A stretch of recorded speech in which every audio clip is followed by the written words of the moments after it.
Thank you. Thank all of you for coming. I really want to especially thank Greg for that introduction. It's really an honor to be introduced by him, and especially in such embarrassingly flattering terms. I may take the sort of full allotted hour here. I would like to be able to take questions from you, but it's possible that I may go all the way through, in which case, please feel free to come to the book signing after, even if you're not going to buy a book or get a signing. I'm happy to talk to anyone who wants to talk in the event that I don't get to talk to you here, so please do come. So as Greg mentioned, as John mentioned, I'm here to talk about climate change, and I always like to start with a sort of a disclaimer, a caveat, which is to say that I'm a weird person to be telling you about climate change because I've never really thought of myself as an environmentalist. You know, I've never gone hiking, I've never liked camping, I've never owned any pets. Actually, pets kind of terrify me. I've lived my whole life in cities, really just one city, New York, and while I always liked to take trips to visit nature, like in places like this, I also thought in a really profound way that I was living outside of it. In other words, like almost everyone I knew, I spent my life deluded and complacent about the threat from warming, which I thought was happening slowly, happening elsewhere, and in ways that are a little uncomfortable to admit, but I think are quite pervasive. Also happening probably to people living elsewhere on the planet with whom I didn't have such a direct relationship or connection. In each of these ways, I've learned I was quite wrong. Like a lot of people, or maybe more than some people, I've spent the last few years in a sort of dizzying awakening, asking a series of dizzying questions about the future, all of which amount, on some level, to the big question, you know, climate change. What the fuck is happening? Are we living in the future? If we're living in the future already, what does the real future look like? How grim will it be? How can we adapt? What kind of life is possible? How fully can we continue to count on the promises that were made to us, or which we made to ourselves, or to our children or grandchildren, as we move into an era defined by these impacts in more and more profound ways? If you'll bear with me, I want to answer all of those questions, the what the fuck questions, in three ways with sort of three different perspectives, each having to do with the matter of speed. The first is the speed of climate change itself and the momentum of impacts. The second is the speed of human response. And third is the speed of our disorientation by climate change, which I think is really just beginning and may prove just as profound as the other impacts. But first, to talk about the speed of climate change itself. Up until a few years ago, global warming was often discussed as a very slow process. It had begun in the Industrial Revolution, and it had fallen to us to clean up the mess created by our grandparents so that our grandchildren wouldn't have to deal with the problems. It was a story of generations. Jim Hansen, who is the climate scientist who most vocally raised the alarm about climate change before Congress in 1988, the book that he wrote for a general audience on the subject was called Storms of My Grandchildren. That was the timescale we were talking about. Generations, even centuries. But in fact, half of all of the emissions ever produced from the burning of fossil fuels in the entire history of humanity have been produced in just the last 25 years. And that's since Al Gore published his first book on warming. It's since the UN established its IPCC climate change body, signaling unmistakably to the world a scientific consensus of concern. It's since the premiere of Friends. We've done more damage since then than in all the centuries, indeed all the millennia that came before, which means we've done more damage knowingly than we ever managed in ignorance. Since Greta Thunberg was born, about 1/3 of all emissions ever produced have been produced. 1/3 of all the damage has come in her lifetime. Since Joe Biden was elected vice president in 2008, on a ticket headlined by candidate Barack Obama, who in accepting the nomination noted that that moment would be remembered as the time when the rise of the oceans began to slow and the planet began to heal. Since that moment, the figure is about 25%. A quarter of all of the damage ever done in the entire history of humanity has come since Joe Biden was elected vice president. We're not slowing down. The 5 years since the negotiation of the Paris Accords haven't just been the 5 highest years of emissions on records, they've also been the warmest. They saw as much carbon put into the atmosphere as was managed from the speciation of Homo sapiens all the way through World War II. 5 years. Now, I'm 38 years old, which means my life contains this entire story. When I was born, the planet's climate seemed stable. There were scientists who worried about the long term, but for the time being, things were okay. But since I was born, 2/3 of all global emissions have been produced. 2/3 in just the last 38 years. And we are now, as a result, not in a stable situation, but on the brink of catastrophe. Now, scientists say we have about as much time, 30 years, to really take hold of the crisis, and indeed that the next 10 years represent the decisive decade, that's what they call it, decisive decade, in which the future course of the planet will largely be determined. Which means that my life almost certainly will also contain that story too. What happens next, and what world we will design in response to this crisis. And your life, almost no matter how old you are, will also contain it, because that's what is meant by decisive decade. It's just a decade. It's also the decade in which we are beginning to really see the impacts, in the global north at least, which has long had the luxury of pretending, a few natural disasters aside, that the climate crisis was a problem for other people living elsewhere, whose humanity we felt comfortable discounting when we even acknowledged it. When we acknowledged climate change too, we compartmentalized it. We thought it was just a matter of sea level rise. It was just one issue among many. Action against it could be put off, perhaps indefinitely. Perhaps we might innovate or adapt our way around the need to really dramatically redesign our world. The number of what behavioral economists call cognitive biases that have clouded our vision on climate is practically endless. But as we're learning more and more each year, indeed each month and really often each day, climate change is not a threat that can be compartmentalized or avoided. It is everywhere, all touching. And while there will be adaptation, of course, the question is fundamentally, adapting to what? Take economics. There's considerable disagreement about the ultimate impact of climate change on economic growth, but some estimates suggest that unmitigated warming could reduce global GDP by 20% or 30% by the end of the century, compared to a world without climate change. Now, the world would still be getting richer, but it will be 20 or 30% less rich than it would have been without warming. 30% is an impact that is twice as deep as the Great Depression, and fundamentally, functionally, it would be permanent. Those same estimates suggest large portions of the world, some of them also the most densely populated, would be even harder hit, with South Asia and Sub-Saharan Africa losing half or more of their potential for economic growth. And the scientists who work on those models have told me very clearly, those estimates are not a baseline on which we can project new adaptation. They already reflect measures of adaptation. Other economists are a bit sunnier. Older models have predicted just a few percentage points lost, even at levels of warming that would ultimately flood 2/3 of the world's major cities, which is one reason those models are no longer held in much esteem. More middle-of-the-road estimates suggest a cut to GDP of perhaps 15%. That's an impact equal to the Great Depression, compared to a world without climate change. Mark Carney, the former head of the Bank of England, has recently taken to saying that his base case is for climate to cut global GDP by 25%.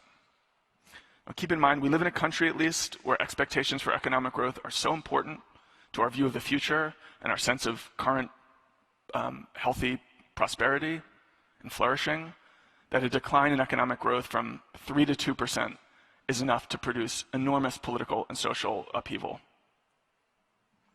Or take agriculture. As with many of the impacts of climate change, human innovation and adaptation will soften the blow. But estimates of the simple impact of temperature on the productivity of agriculture suggest that by the end of the century, With unmitigated warming, croplands could be considerably less productive than they are today. In theory, we could be using that food to feed 50% more people. There's a relationship between temperature and violence, which means, according to some analysis, by the end of the century, we could be seeing twice as much war as a result of climate change. And that relationship doesn't just impact violence at the state level, it also impacts violence at the individual level, so we would expect to see rates of rape and murder and domestic assault rise as well. We can already see that effect in local studies. Warming will make infectious disease worse, make extreme weather much more intense, fan the flames of wildfire, rupture old infrastructure, and destabilize national and local governments as well, who will be overwhelmed by the challenges that impacts pose. To name just a few of the obstacles to true human flourishing that climate change will yield. We don't get to choose whether we will focus on climate change in the decades ahead, only what path we will take in responding to it, and how equitably and humanely we will manage the future we have made. Today, the planet's, depending on who you ask and what study you look at, 1.2, maybe 1.3, some people say 1.4 degrees warmer than the pre-industrial average. Now that doesn't sound like much, 1.2, 1.3, but it already places us entirely outside the window of temperatures that enclose the entire history of human civilization. Which means that everything we have ever known as a species, from the invention of agriculture through the development of the modern nation state, antibiotics, computers, pop music, Hollywood, all that, is on some level the result of climate conditions that we have already left behind. The last time carbon concentrations were as high as they are today, the planet wasn't 1.2 or 1.3 degrees warmer, but about 3, maybe 4. There were forests at the South Pole, and sea levels weren't centimeters, but 20 meters higher. It's like we've already landed on a new planet with different climate conditions, and we have to figure out what of the civilization we've smuggled with us here can survive, what will have to be renovated and remodeled, and what will have to be discarded and replaced. How different are things already? There are countless ways of illustrating the changes, from unprecedented flooding, forcing the evacuation of millions in Japan and China, to bushfires in Australia that burned through 46 million acres in a single season last year, killing more than 1 billion animals and choking Sydney Harbor with so much smoke that the ferries couldn't run. A few weeks ago, the heat dome killed another 1 billion animals, marine animals, off the Pacific coast, and the salmon in local rivers are effectively boiling. But for me, the clearest illustration of how different the world is already is this. Over 5 years, the city of Houston was hit by 5 of what were once called 500-year storms in just 5 years. So that term was never all that technical to begin with, but I think it reminds us of what a different world we're now living in, to think about the meaning, even just on a vernacular level. A 500-year storm you'd expect to hit once every 500 years. 500 years ago, there were no European settlements in North America. Hernando Cortez had just landed in Mexico. So we're talking about a storm that you'd expect to hit once during that entire history. The arrival of Europeans, the establishing of colonies, the waging of a genocide against the native peoples, the fighting of a revolution, the building of a slave empire, the fighting of a civil war, industrialization, World War I, World War II, the Cold War, the American Empire, the end of history, September 11th, 2008, the pandemic. One storm in all that time. And Houston has been hit by 5 of them in 5 years. They are literally dealing with millennia of climate disaster compressed into half a decade. Now, Houston's still standing, and California is too, despite the horrific fires that they've had, and the rest of the American West too. And we're still here today thinking about what we can do to respond to this crisis, which means that the impacts of warming aren't the whole of our destiny, but instead form the natural landscape on which our future will be built, and indeed contested. Humans are adaptable and resilient and innovative, though we can also be cruel and ruthless and nationalistic and prejudiced. And while society offers countervailing forces, benevolence, generosity, solidarity in times of crisis, it's easy to fear that the uglier set of impulses will grow more intense over time, as intuitions about resource scarcity and the threat of extreme weather drive mass migration and give credence to a zero-sum view of the world. Already, as we live only with the known knowns of present warming, the climate obstacles to equitable human flourishing and to the promises of justice and prosperity and global cooperation we would hope to extend to future generations, the challenges to those things are of an unprecedented scale, and they're only going to grow.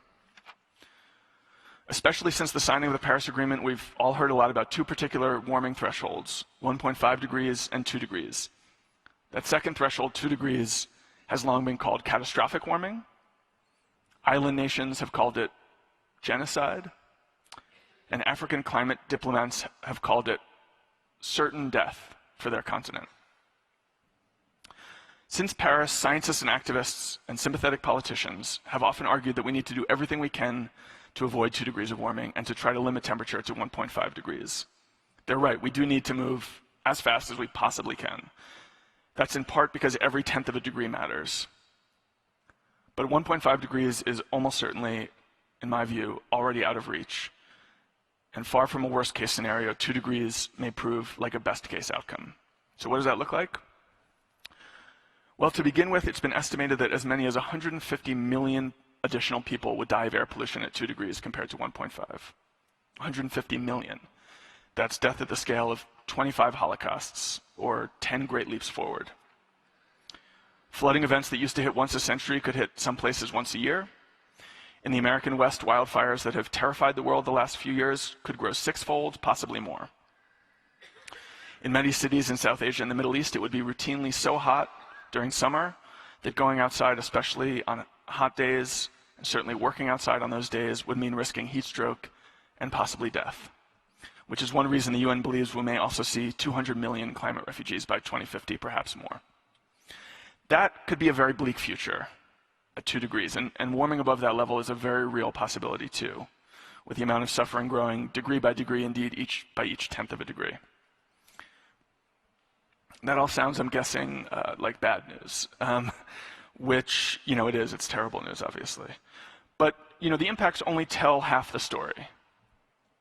Human response will be the other. And on that point, I think even the impacts themselves contain a silver lining and some degree of possibly perverse hope. And what I mean by that is this. As awful as those scenarios seem, and as terrible as it would be to live through them, they are also ultimately a reflection of our power over the climate. If the world gets to some of those endpoints, 2 degrees, 3 degrees, 4 degrees, it'll be because we made that warming happen. It will be because of choices that are made now and in the near future. Which means, of course, that we can make a different set of choices too. Now, that won't be easy. At the national level and the international one, our politics are often tangled and rivalrous. Change is disruptive, even when it's beneficial. The solutions aren't simple but complicated. Entrenched interests will fight to keep things the same, even at the expense of the planet, as they have now for decades. But our hands are on those levers, which means we can write the story of the planet's climate future rather than simply living in fear of it. And not just can, we will, because inaction is just another form of action. We're going to be writing that future, whether we like it or not. And not just writing it, but living it, and not just as observers, but as protagonists. The language sort of makes me uncomfortable, honestly, but it's the sort of story that we used to only recognize in mythology and theology. A single generation that has brought the planet to the brink of disaster, now tasked with averting it and securing for the future of the whole species a relatively livable, stable, prosperous, just, and equitable world. We cannot wait. That brings me to the second speed, which is the speed of human response. And by the way, thank you for bearing with me on that apocalyptic tour. I used to say if you had a hard time looking at climate projections, it'll be even harder living with them. But lately I've been turning over the opposite perspective in my mind too, which is that what looks like apocalypse in prospect often looks just like grim normality by the time we get to it, and maybe even not so bad once we've lived through it. This is an indictment of our capacity to normalize, because those apocalypses are real and they are the same. But it's also a tribute to our capacity to adapt and respond. And humans do respond. In fact, we are already. So I finished the manuscript of my book in the fall of 2018, which is not that long ago. I hadn't even heard of Greta Thunberg then. No one had. She had just started striking outside of Swedish parliament, a lonely, friendless 15-year-old with a single sign. A few years later, she is an icon of a truly global political movement, much, much bigger than herself. Back in 2018, the IPCC hadn't published its landmark 1.5 degrees report, outlining how essential avoiding 2 degrees really was, and also what kind of World War II scale mobilization was necessary to achieve it. That's the report that gave us the talking point that we need to cut our emissions in half by 2030. In the US in 2018, we hadn't even started talking about a Green New Deal. That was the name of Jill Stein's climate platform. And with only a few exceptions, hardly anyone wielding any power anywhere in the world was talking seriously about eliminating emissions, only reducing them. Many in those positions of power were still engaged in campaigns of denial, not even bothering to pay lip service to the urgency of the climate crisis. In much of the scientific literature, we were still using the phrase business as usual to describe an emissions scenario with a median warming outcome of 4 degrees Celsius, twice as bad as that catastrophic level. That was what we used to call business as usual. Now here we are just a few years later, and honestly, the whole world does look different. Today, business as usual is probably about 3 degrees Celsius, perhaps even below that.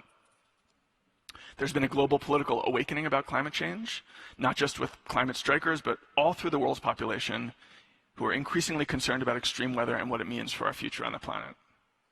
The age of climate denial has effectively ended, thanks in part to those activists and the extreme weather that they've grown up with. Jair Bolsonaro of Brazil aside, practically every leader of every country and every major figure in every corporate and industrial sector now feels obligated, because of protest and social pressure, economic realities, and cultural expectation, to at least, make a show of support for climate action. It'd be nice not to have to count lip service as progress, but, honestly, given where we were, it is progress. And while the pandemic offers ultimately mixed lessons about climate change, I think the first one it taught me was this. The world was willing to change quite dramatically and quite quickly out of concern for the livelihood and well-being of fellow humans. Daily life was upended for billions at something of the drop of a hat. And climate action continued.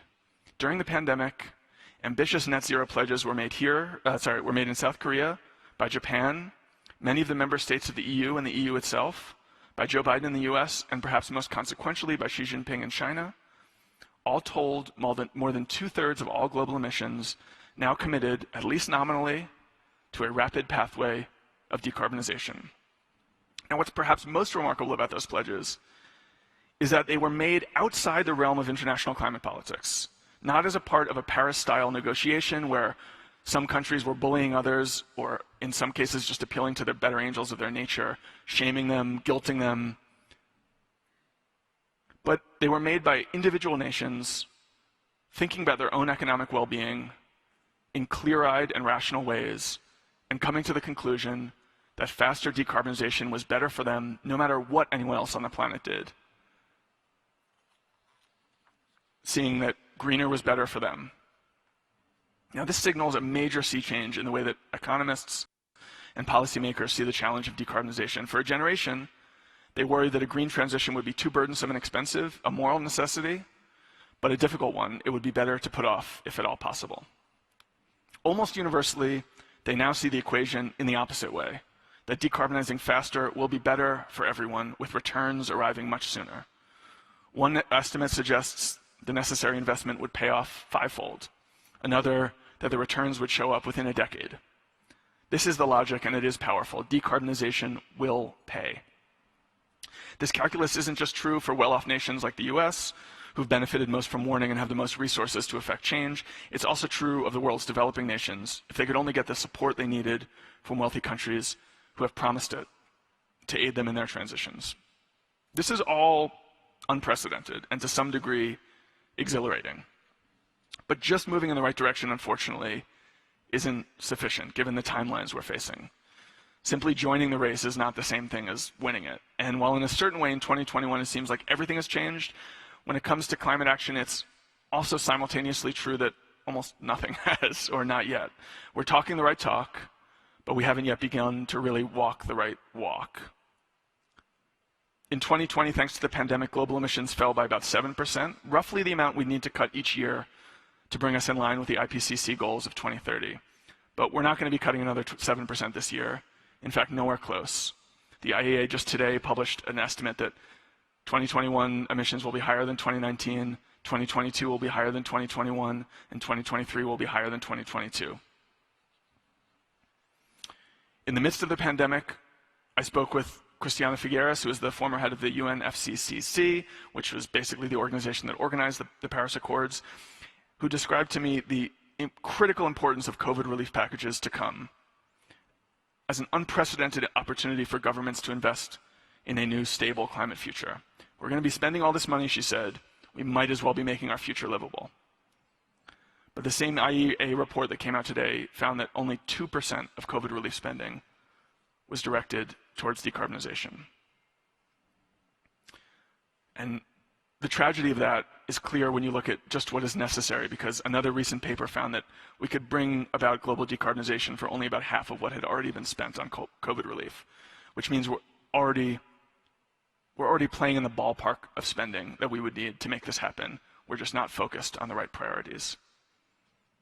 When just a few years ago, the world scientists described the decarbonization path necessary to avoid catastrophic warming as a World War II scale mobilization and global that had to begin in 2019, that's what they meant. The recent wave of net zero pledges, if fulfilled, may have shaved as much as a full half degree off of warming this century, but they still leave us far short of the Paris goals, especially that 1.5 degree target, but even the more modest 2 degree threshold. The IEA recently called for an end to new investment in fossil fuel infrastructure, which marked truly a dramatic shift in climate seriousness in the world's energy community. But simply running our existing infrastructure through to their date of completion is enough to blow past 1.5 degrees and bring us quite close to 2. If we don't build a single other, oil pipeline, extract a single other piece of coal beyond what is already planned, we're still going to come quite close to 2 degrees. So if this is meant to be the decisive decade, we're being awfully indecisive about it so far. The current rate of emissions will exhaust our carbon budget for 1.5C well before 2030. The budget for 2C is a bit longer, about 25 years, but according to the UN, staying below that level would require a tripling of current stated ambitions. And what worries me most about that is I don't know how much more those ambitions can grow.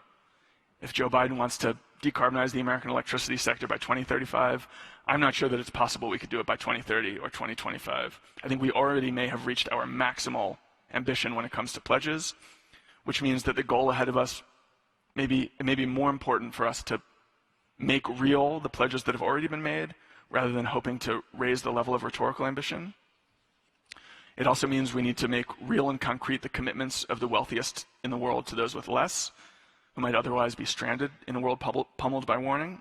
And I think it also means we need to get real about the challenges of adaptation as well, recognizing that the climate of our grandparents and even the climate of today will not be with us for long, and that the world that we will be living in, all 8 or 10 billion of us, will be defined by climate impacts we will regret not having avoided when we had the chance. And adaptation goes well beyond, a green climate fund or a Green New Deal. It means probably some amount of defensive flood infrastructure and some planned retreat. Some scientists I know say it only makes economic sense to save half the world's coastline. Large early warning systems and flood shelters for extreme weather events like those that we've seen succeed in Bangladesh and really reduce the mortality risk from extreme weather as compared to their neighbor, Myanmar, where they don't have those warning systems. New kinds of crops and redesigned cities and new transportation systems, all to survive new levels of heat and other unprecedented weather. An entirely new kind of concrete, a different approach to agriculture and land use policy, a totally fresh strategy of forest management and residential developments in places susceptible to wildfire.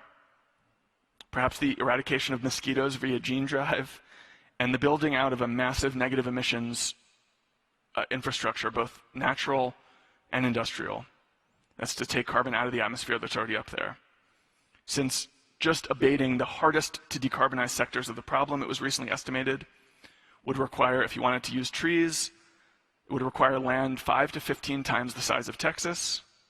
And if you want to do it through industrial process known as direct air capture, would require somewhere between 1/3 and 1/2 of today's global energy production. And that's just the very hardest to decarbonize sectors. It does not mean we can use that to drive our gas cars longer or burn coal longer. It's just for heavy industry and jet fuel. The more that we count on it to help us on these other areas, the easier to decarbonize parts of our problem, the bigger the scale of build out will have to be. Maybe multiple times the size of today's oil and gas business. Even though, of course, there's no market for captured carbon at the moment, which means there's no incentive for anyone to build that infrastructure. This is really the challenge of a century. Thankfully, we are starting. So the first speed I talked about was pretty distressing. The second offers maybe some amount of measured optimism. You know, decades of inaction, just to underline, of inaction despite perfect knowledge of the situation and the problem. Decades of inaction have given us a grim baseline of future changes, but we are already moving rapidly to limit warming to something close to that level. But not every story here is moving in the same direction, which brings me to the third speed I want to talk about, the speed of our disorientation. Now, you'll forgive me if this portion of the talk is a little bit scattered. That's sort of the point, that climate change will scatter things. And by that, I don't just mean people or ecosystems, but also ideas, beliefs, cultural expectations, worldview, politics, geopolitics. One of the things I tried to do in my book that I think distinguishes it from some of the other books that have been written in similar terms was to really think about what a humanities of climate change would look like, what it means for the way that we live on the planet, not just what it means to take seriously the science.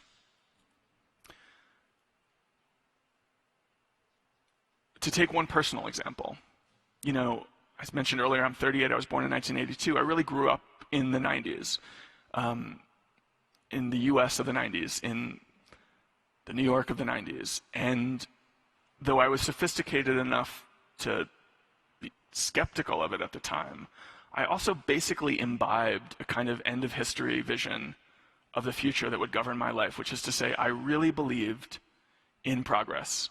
I believed that history brought progress. It wouldn't be neat, there would be losers, but over time, over the course of generations, the world would grow more prosperous, more equitable, more free, more just. And that, you know, as I said, there would be struggles associated with it.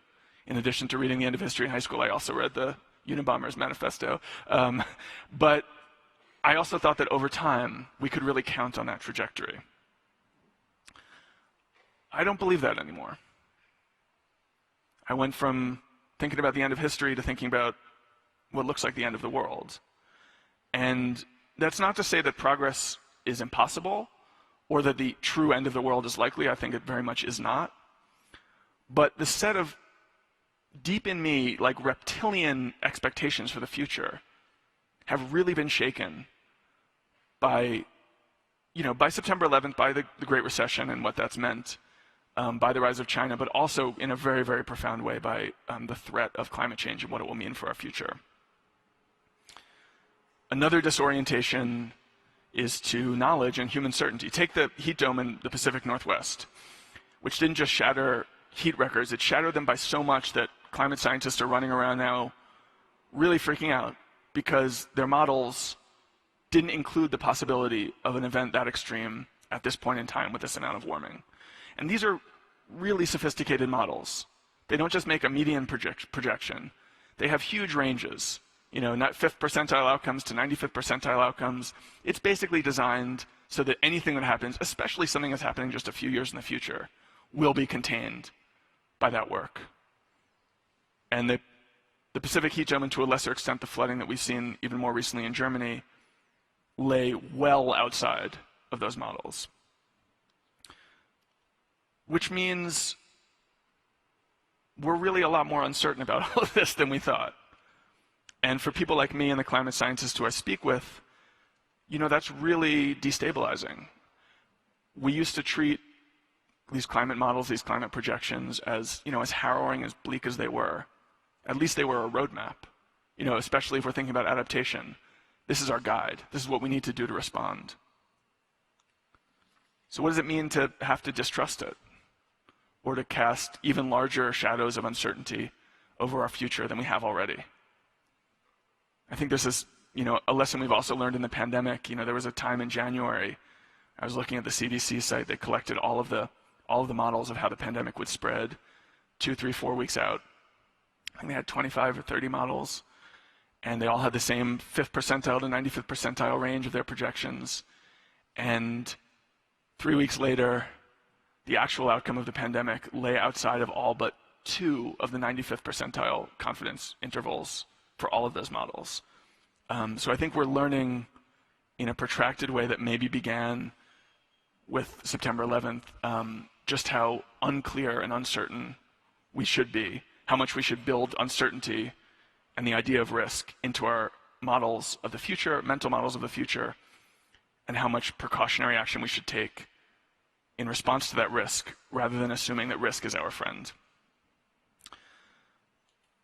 And this is, goes not just for particular impacts like the heat dome, it goes, I think, for ultimate temperature levels as well, which is to say, I've put a lot of faith in the last year in the fact that our emissions trajectory seems to be bending, so that we could now say that 3 degrees as opposed to 4.5 is our business as usual scenario. But the climate system could prove considerably more sensitive than those models suggest. We could get our emissions down to where they need to be at 3 degrees, and the world could still warm 4.5 degrees. We really just don't know. Climate change is also going to transform and disorient our understanding of nature.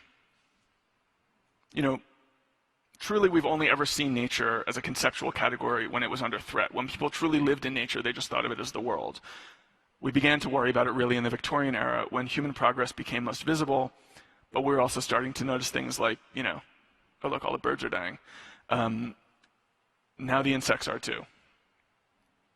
But over the last few hundred years, and perhaps especially over the last few decades, nature has come to play a certain role in our culture, and not just on the environmental left. It's been a sort of a shaming force, showing us our own destructiveness, but it's also a source of spiritual solace, a reminder of human humility, and of the eternal features of the world and the experience of being alive. It's almost like a psychedelic experience. We leave the cities, and we take our deep breaths in nature. We go on retreats, and we recenter there.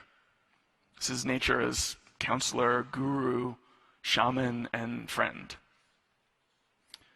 But pretty soon, I think we'll start to see nature in at least more complicated ways. That's because in the meta-narrative of climate change, it's likely to become, at least in certain places in the world, no longer an aid in our fight against warming, but a force fighting for the enemy. You may have seen stories in the last few weeks about the Amazon rainforest, which has in recent years stopped absorbing carbon dioxide, which helps us in our fight against warming, and cleaning up a fair amount of our mess, and started instead releasing it. The technical term for this is that it has turned from what's called a carbon sink into a carbon source. Now, this isn't neatly an effect of warming. It's mostly deforestation and human burning, the efforts of farmers to clear land in the Amazon for their own activities. But it's not the first warning about the Amazon, and it's expected that within a few decades, thanks just to the impact of carbon and heat, that rainforest could enter a state called dieback, in which these forces, the forces of carbon release, could not be pinned on a villainous Brazilian president with a terrible environmental policy, or the farmers he'd unleashed. It would be unfolding beyond our control. Nature is an angry beast, the scientist Wally Broker used to say. Sometimes I worry it's more like a war machine. At the very least, as warming worsens, it'll stop being our friend.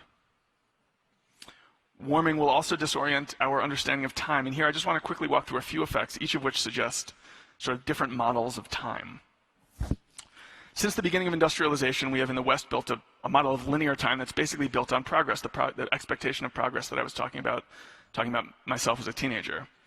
But if progress slows, if economic growth stalls, if human suffering increases, if we come to see the engine of wealth as something more like a Faustian bargain with an ugly climate payoff, we may seek some wisdom in older cyclical models of time, in part because we will see shadows of earlier periods of history in natural disaster and famine and war.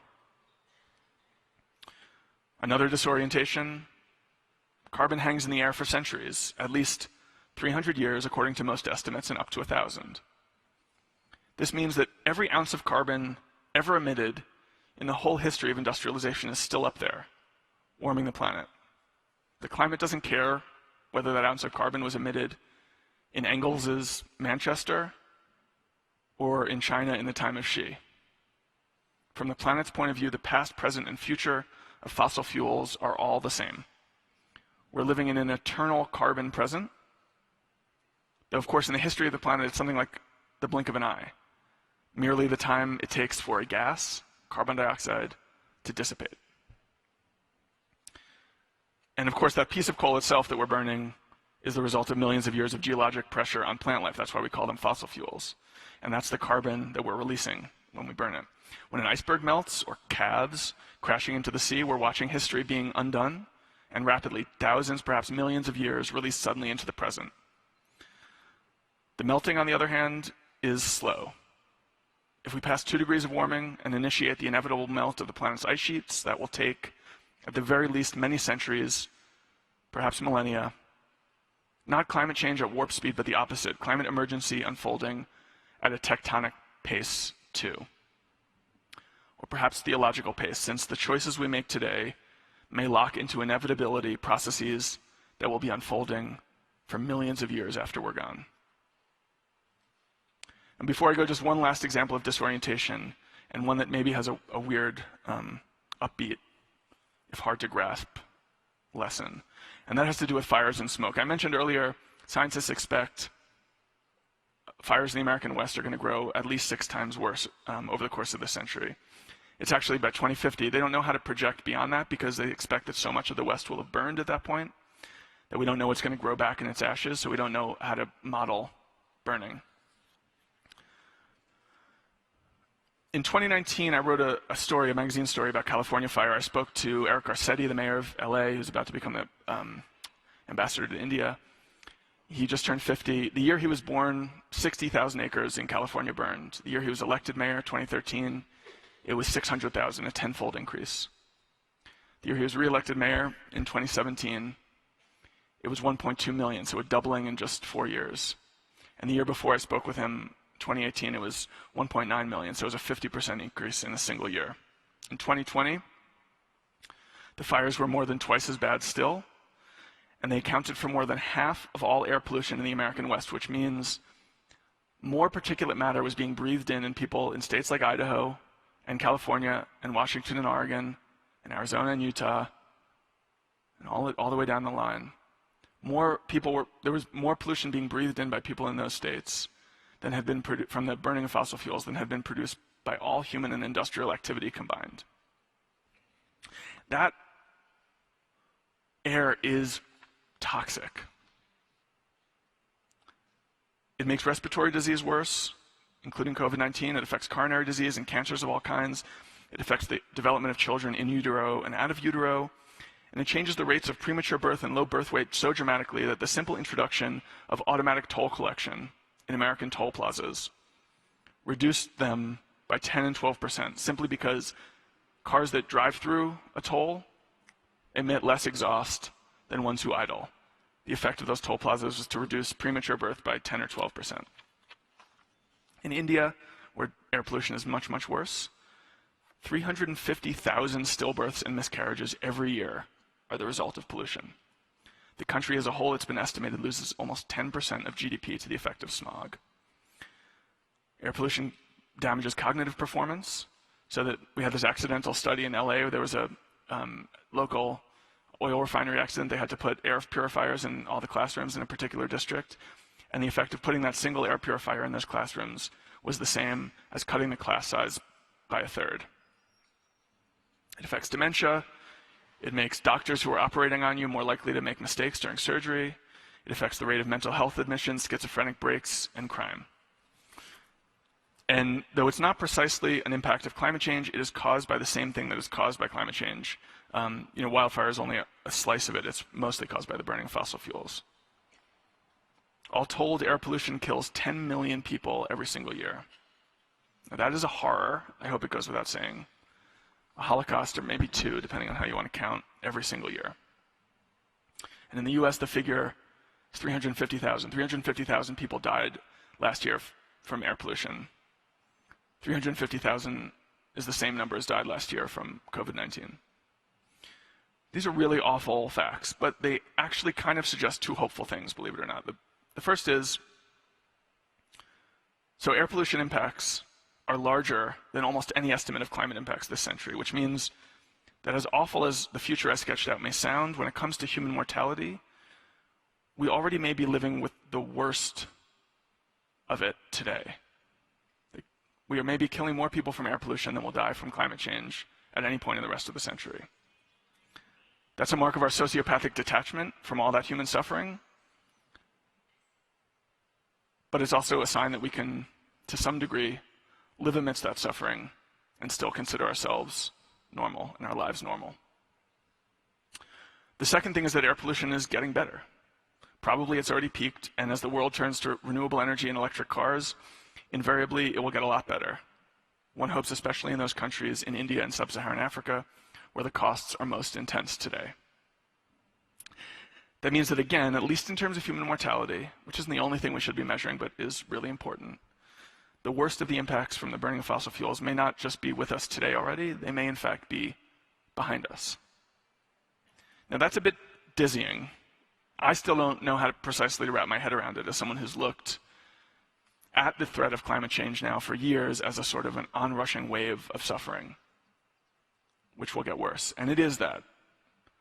But even amidst that suffering, some things will probably be getting better too, even some important things. And, it's a bit hard to wrap your head around. But that's for me one of the big lessons of the climate emergency. You're not wrapping your head around it, it's doing the wrapping. It's wrapping its hands around you, around all of us. And the grip is only going to get more brutal the longer we wait to move. So let's get going. Thank you.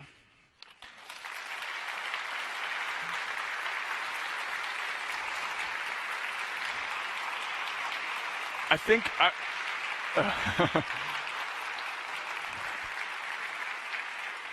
don't know how much time we have. Maybe time for a couple questions.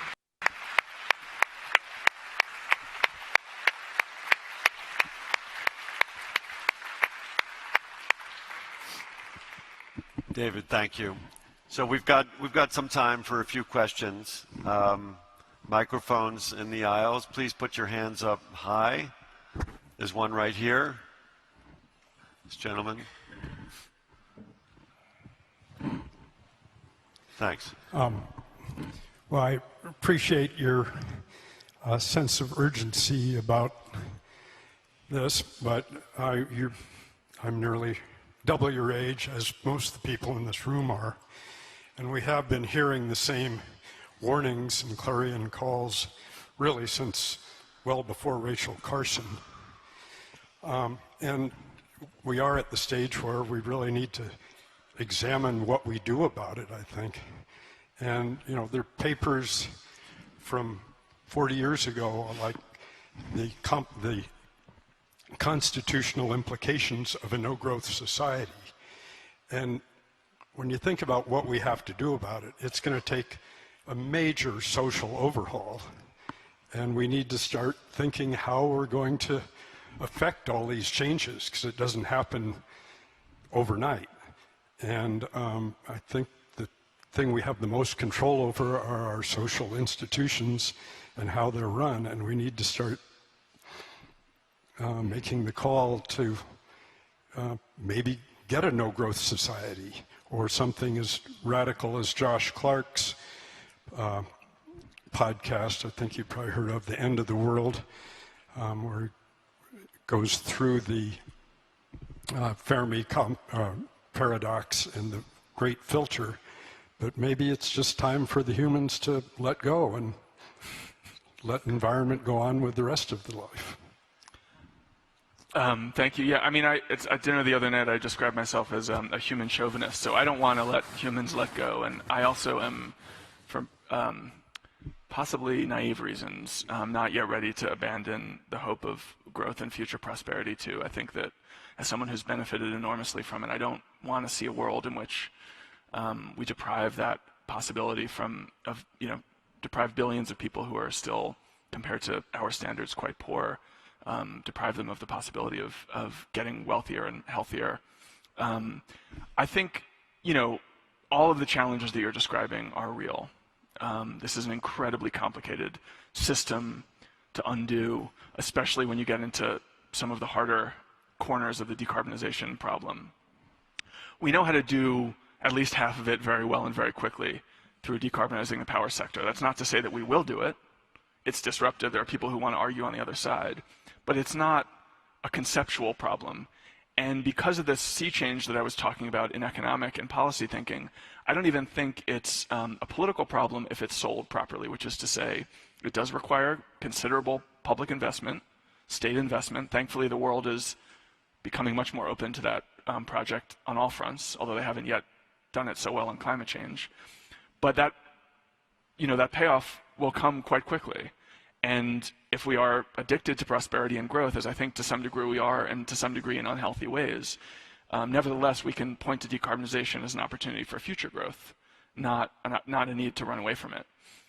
If you think about a world in which we have basically solved this problem, which may be hard to imagine, but if you imagine that world where we actually are at net zero, then economic growth, and for that matter, population growth, which is something a lot of folks ask me about in these Q&A sessions, those don't matter because there's no carbon cost to growing at that point.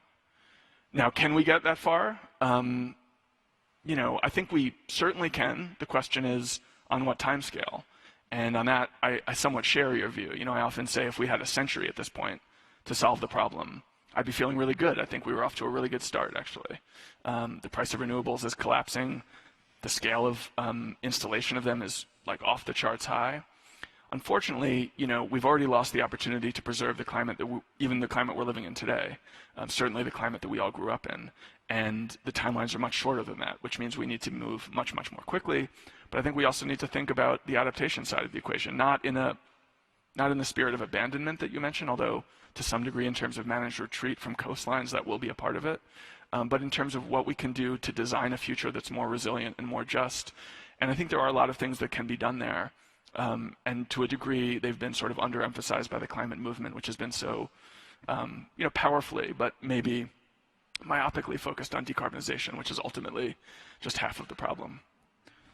We've got time for one more question. Yes, there's a gentleman right there. Thank you. I would just like to make a quick comment that I'm very glad to see that you're so optimistic on keeping warming at the levels of which you state for. There's a brontosaurus in the room of which is methane, of which the sensitivities of which are going on, and the climate models struggle to really deal with. Because I think sensitivity is a lot more sensitive than any of the models. And methane, as far as my knowledge is one of the most difficult things to model going forward, in particular permafrost and methane hydrides, of which there's a lot. Yeah, there's twice as much carbon trapped in the permafrost as there is currently in the atmosphere. And if it's released, much of it will be released as methane. So methane is a worry. The positive thing about methane is that it hangs in the air for just a couple decades, unlike carbon, which means it may produce a warming spike, but as it dissipates, will have the opposite effect. If all of the carbon in the permafrost is released as methane, that'll be totally catastrophic, and it'll push us over the brink of many feedback loops that are really, really quite scary. that doesn't seem to be happening at the moment. We are dealing with an uptick in methane release, but most of the analysis that I've seen in trust suggests that it's coming from fracking and the poor running of those fracking systems. We haven't yet seen meaningful methane release from either hydrates or the permafrost. In super long scale, like century long scale climate modeling, that's a real worry.